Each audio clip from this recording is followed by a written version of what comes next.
Yahoo CEO Marissa Mayer cracking down on employees who work from home. The company says face-to-face interaction fosters a more collaborative culture. The change will certainly force many women with children to confront difficult decisions. So is this a new Silicon Valley or nationwide culture shift? Just Yahoo specific? Bonnie Fuller is here, of course, our guest host from HollywoodLife.com. She's the editor with Porter Bibb here from Media Tech Capital Partners, our media and pop culture gurus. Porter, to you.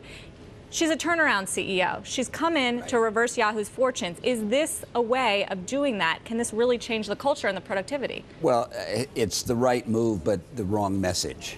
She's trying to change the culture at the same time as get rid of a lot of unproductive personnel. That Yahoo is way overstaffed at every level, and she's got a serious turnaround challenge, and she did it in a way that has created a firestorm. But a way that she's known, because she did come from Google, where people are there at the Googleplex, they have fine dining, 24/7. and they stay there. And not only that, she's also spent a considerable amount of money to make sure that she has what she needs at the office. Bonnie, you were talking about the nursery that Marissa Mayer has invested in, has built next to her office. At her own expense. At her own expense, Yes. that's right. That's right, which is important to note.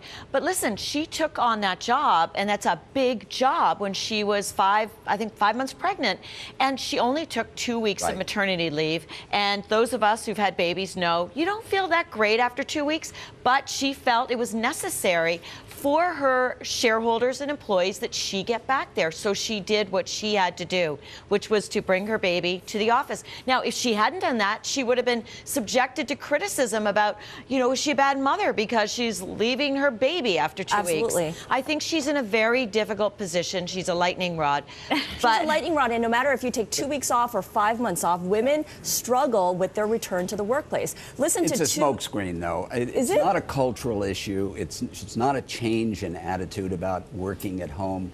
We all work 24/7 now. You take your iPad and your smartphone, and wherever you are, But you're women working. disproportionately handle a lot more of the burden than men do. Take a listen to two top executives. But she's got serious redundancy challenges. That's the problem. They're way overstaffed. There is something unique to Yahoo here, but what she's done has caused a firestorm. Yes. We actually have some sound from the CEO of Stella & Dot and the Chief Technology Officer of Cisco from our Women to Watch special. Listen to this. Right. During the early years of Stella & Dot, they overlapped with me having 2 kids, and I wouldn't change a thing about how I grew slowly during those times. It's because I was taking my baby to swim class, and on my deathbed, I will not think about how big our company was during those years. When I had my son, when he was a newborn, I was running a factory. Actually, I was running a semiconductor factory at Motorola, and I was constantly feeling guilty about whatever I chose to do.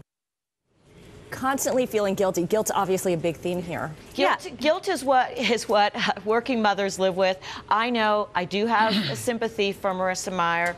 I also started a big job when I took over Cosmopolitan. I was pregnant, and I also felt I couldn't take that much maternity leave. But Bonnie, she also has a $117 million 5-year contract and lives on a penthouse above the Four Seasons. That's the first intelligent thing I've heard here. This is an argument of elites. I'm sorry. This is people making, Bonnie, I'm going to get going here. This is people making $385,000 a year. They got a 4-car garage. They got 2 au pairs, and that's one debate. It's fine.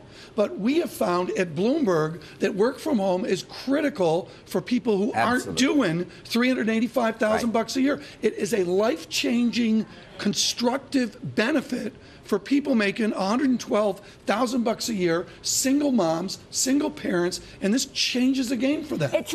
But what we don't know is they have got, I guess, hundreds of employees in this situation. What we don't know is, will there be special arrangements for people who really can't do it and who are valuable to the company and productive? Well, of course, and I'm sure that will continue. I happen to know somebody at Yahoo who got very ill and was very well taken care of by that company. So I think that there will be exceptions.